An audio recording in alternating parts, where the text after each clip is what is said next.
it. Let's see, so yeah, good. Awesome. You're looking pretty flush on magic items there, Thea, with a coin, another coin. Another coin, yeah. I guess the flag thrower isn't like super magic, but it's like a like complicated art or craft. Yeah, I've still got access to the lightning resin though, if that's. Yeah, I'll just leave that for everyone to see because like I want to fucking put 3 names in it, you know. Oh, okay, fair dues. Yeah, if there's a way to exclude people, I would do that, but there isn't. So, yeah, so Lena explains out all the stuff that they got for you guys.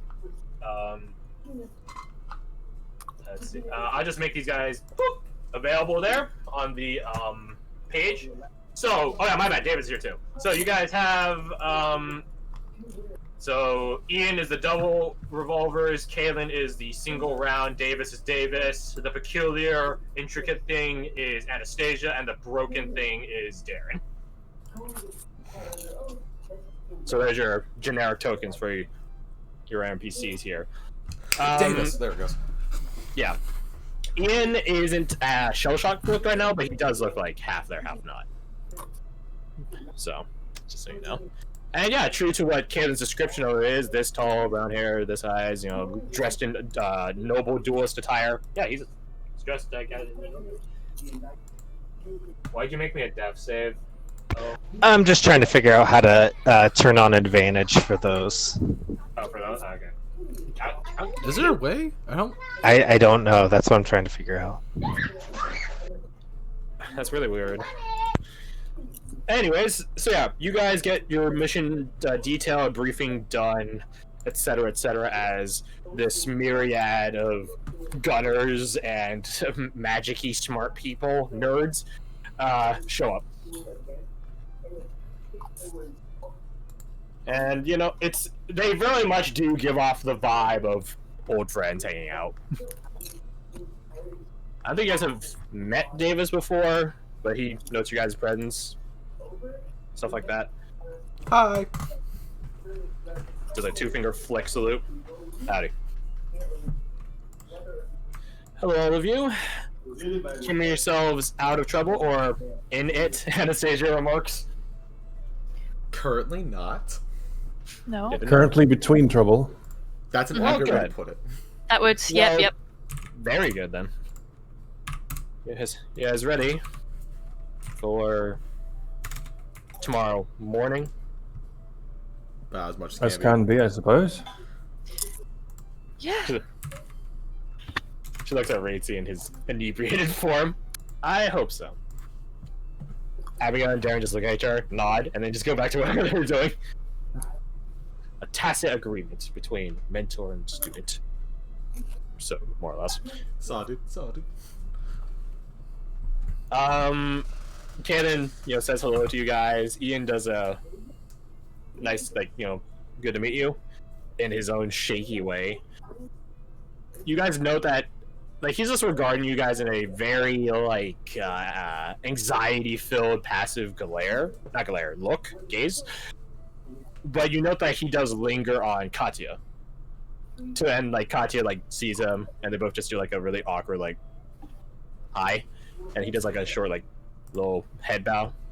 They have history, you can tell. Not in a romantic sense, you don't think, but yeah. But yeah, you guys see this entourage of staffers at Expeditionary HQ, so to speak. And on your other side is Ghost Squad. Praetorian. They're Praetorian. Man, if anybody else walks upstairs, they're gonna just see this whole thing, turn around, they go to the 3rd floor. Or back downstairs, I don't know. And skipping this conversation. Yeah. If there's nothing else, then you guys are free to enjoy the rest of your nights. She looks at Ruan, recover as best you can. I won't stop you. Ooh, a 10, that's really good for a 2d6 or something like that. So, you guys have the night to yourselves. You guys can talk to any of the NPCs. You guys continue talking about the mission to degrees, knowing Acer and other people are there. Fabian and Alexei are just talking about the town thus far and how they find it. Darwin sees it as a fresh opportunity. Luxury does as well, although in a very different sense. She finds land as a fresh opportunity. And Katya and Emil are just sort of just chilling. Emil definitely chilling more than any of you because he's like, he's waking up right now. He's getting his second wind. Oh, I was about to say, it's like, do you guys want to go home? Yeah. No, Emil's getting his second wind. Like you can tell, like the food and drink has really re-energized him. So he's getting back into the conversation of things. Nice. Acer is wallflowering, he's not really looking at anything. He's like looking down at like his hands, his coins. You can tell he's listening to everything. Wait, so, like, are Lena, Jesse, and this whole squad still here? Yeah, they're here. They're just gonna chill for the Okay. night. Just hang out. I'm gonna leave their table. Okay. There he goes. Jesse Now with the, immediately. Jesse immediately. Fuck yes, come on. Now the chair's like super hot because a Lena giant just fuck off gives her Minotaur like was just sitting. a faux chiding smile. Take off her helmet. They all begin eating, drinking, stuff like that. Part of me is trying to think of a way to break the chair without being detected. You're a fucking Billy, a fucking chair. I And do not. you guys already got a good chair record from last night too. By the way, you guys have only been here 2 nights. I am the smiter Yeah, of you're gonna- chairs. You're gonna lose chair privileges soon. Yeah, you're eating on the ground. I don't have much away besides fucking smashing the chair, so I'm gonna pass on that. You'd have to sit on your own ass. But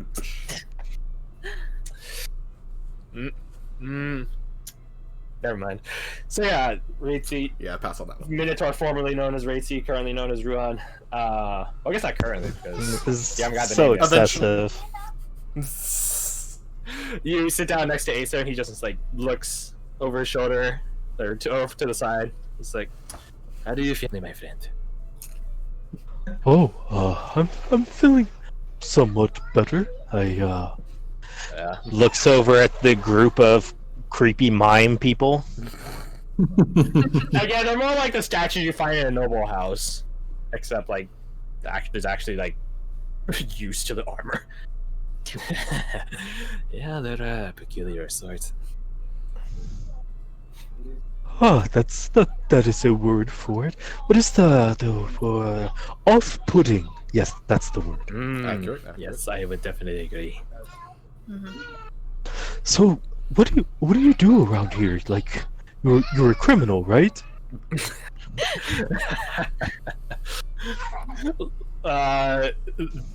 Korik, you can see like Lena look over her shoulder at the very obvious remark. She sees you, you see her, you guys both look at each other. Like, And she I just- goes back.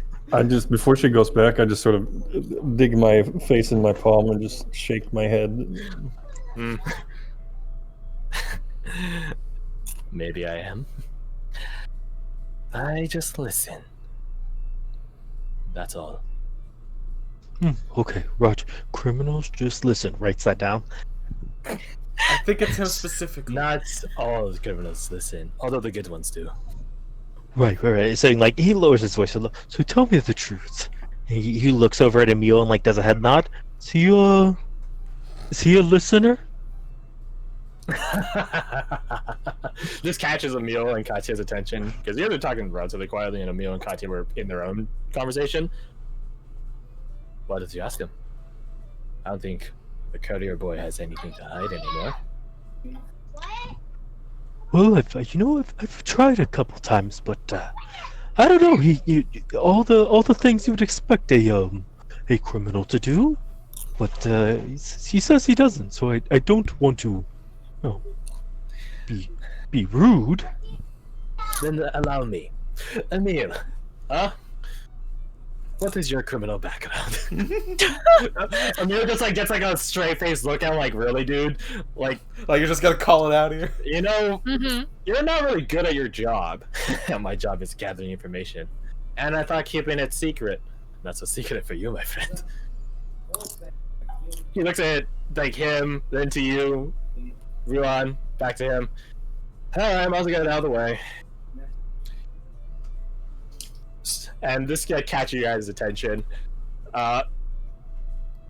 Emil just like Ru- takes a drink. Ruhan is like not subtly at all trying to look not like super interested in the conversation. But like, is also like super into the conversation. Mm-hmm. Rose is not trying to hide So- that at all. Oh no, I am very obviously looking as well. Varric has heard this story already, so he's just like bored. Abigail is just writing happily in her journal, half paying attention, half not. So, like Emil like taps the top of his flagon. My parents back in the mainland are criminals. I was born into a bunch of criminals. And, you know, he said this sort of, like, begrudgingly. Like, he has to, like, sort of, like, spit it out. They tried to keep me out of it best they can. Hard to do that when you're both criminals. Kid wonders where his parents go and stuff like that. You like just like you can tell he gets like a Yeah. bitter memory in his head. He's like, yeah. Ruhan's like, huh, I mean, oh wow, really? That's wow, I didn't see that coming. Ooh. You should get him drunk more often. I know, this is hilarious. I came over here when I was a teenager, so older than those two kids, and he throws his head over at Abigail and Varric. Abigail just sticks out her tongue at him, like, What was it And like? the voyage. No, I mean having parents. He like looks up at you, like trying to gauge if this is a joke or not. Dead serious. I'm curious as well, actually. Abigail like looks up at her like she has like the book like held up in one hand, so like she's not writing on the table for you guys to see or anything. But with this mention, you guys can hear the table like hit the table edge, and she just gets like a perturbed look to her face, like She raises the book back up and writes a bit more hurriedly this time. Not everyone gets I lucky. mean, they were them. He used to rub the back of his neck. Never got many good things to say about him. AK, why you're probably over here and they didn't come with you. Yeah, but there's a catch to this. Hmm. They were sort of how I got into the colony personnel thing in the first place. They called in some favors, I guess. One of the few good things they've done for me. Catch is, that favor required a bit of, call it indentured servitude. Funny, I would have finished out, I think, a couple years ago. Oh well. Finished early. Courtesy of the Night of Tempest. I had to run things for people of a more seedier side, like Acer said. Acer just smirks and rolls his coin. But after Night of Tempest, the guy who I owed didn't make it. So I was home free, and I guess he was pretty generous. He actually paid me, and I still have those savings to this day. But, you know, coming over on more nefarious methods had its own problems. And is that how she popped up? Pointing at his significant other. Yeah, I guess that's one of the good things that came from it, huh? And like he hooks an arm around her. You want to tell your son? Sure. So Story time, story time. Sorry. my family's they were servants to a noble house.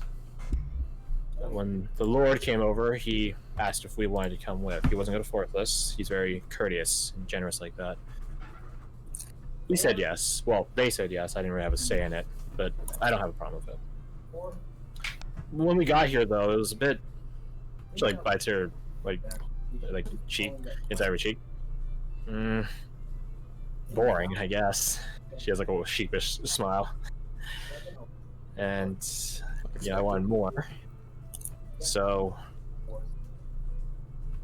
I had some training with fighting. Guess sort of one of the benefits of living in a noble house, or at least adjacent to it. And our Lord was very kind. He even let me still live with the manor and everything, even after I wasn't part of the staff anymore. So she like shakes her head, like trying to clear away memories before it gets to something darker.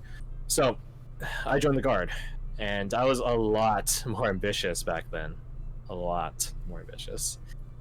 And we hear that someone, she looks at Emil, is a criminal courier. Emil takes a very conspicuous drink. Aren't you supposed to be like subtle and not detected when you do that? He ignores you. Continue on with the story. We bring him in, and we try to get information out of him.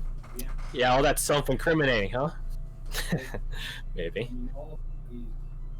He didn't budge. But, and she like stops for a moment, like not really sure how to say it. But I did ask her out. A really good distraction, I suppose. Extremely bold move. He points a finger, guys. Here's a tip. Learn from me. You get arrested. Flirt with your captors. Don't do it. Really don't. Do it. Do it. She rolls her eyes. I mean, it looks like it worked, so like... I mean, I agreed because I thought he might tell me something later. Never did. No, he didn't. You do have a winning smile, Emil. It's definitely not because you just loved his charming smile. Oh, of course. Well, it certainly helped. But anyways, and she's like running like her finger over like the circumference of like her flag and just like as like an idle activity. When the Night of Tempest happens, she closes her eyes, stops for a moment. My family didn't make it. I'm My sorry to lord. hear that. It's fine. They're buried now. And the Lord my family served, he perished in the defense.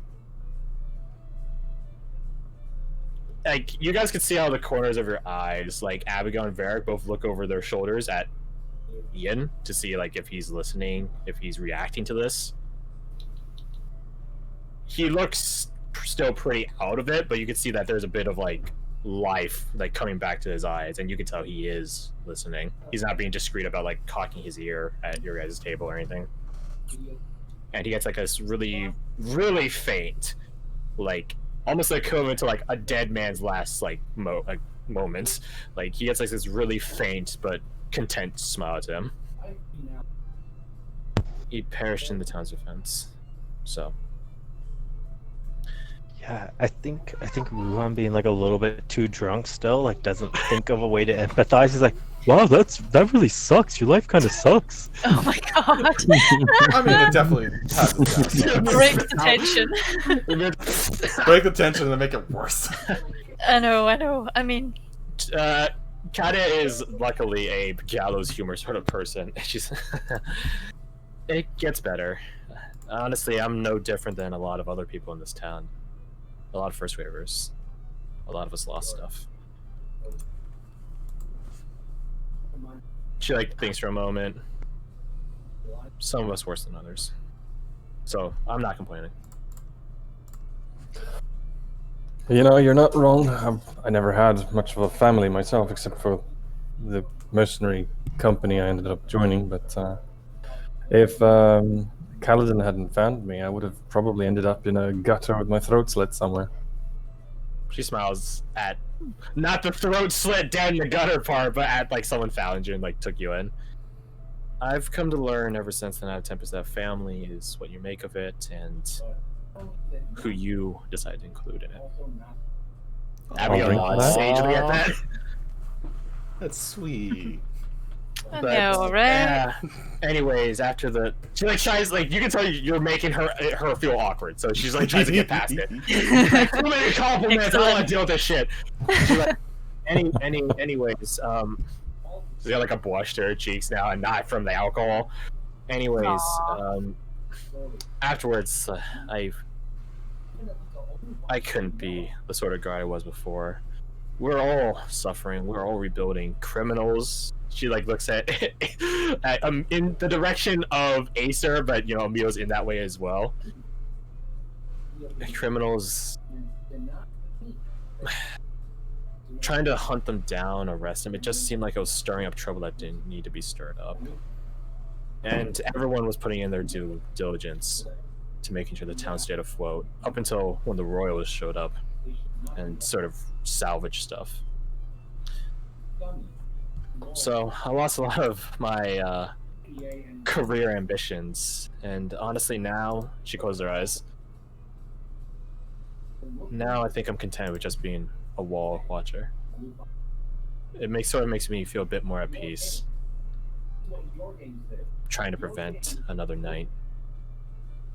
Even if nothing happens, it still makes me feel a bit better. If nothing's happening, nothing bad is happening.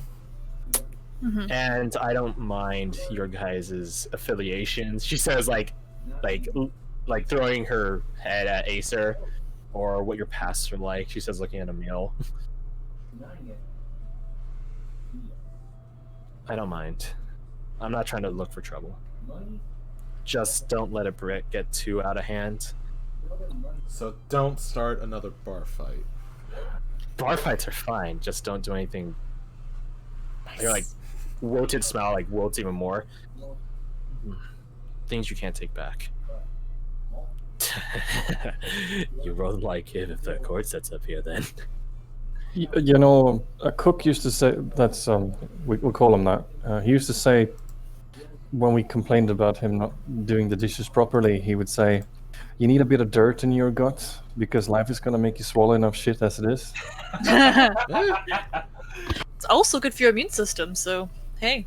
Well, I'm not There's sure that. if I want to be eating dirt. It feels kind of like an excuse for him to just be lazy, but also not bad advice. It's a weird, like, conundrum there. Yeah. Cook is, he's a character. He sounds like it. Mm-hmm.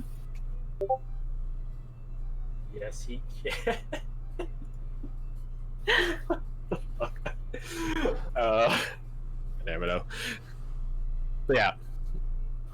So that's me, and that's Emil. Not as intriguing as the silkened corridor.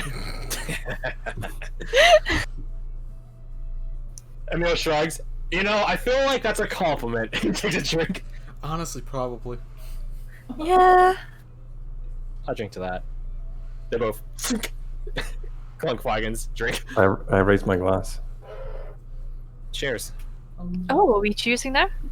Fun. Ba-da-ba-da-boo. Slasher. It has been lovely to meet you all. Chink. Drink. Drink. Or... Hey. Hey! There's the cups. I don't have any I like glass that. around me. I like that. So, anything else you guys want to ask to your guys' first waiver-ish people? Our crew of individuals. I can't think of a joke. Oh,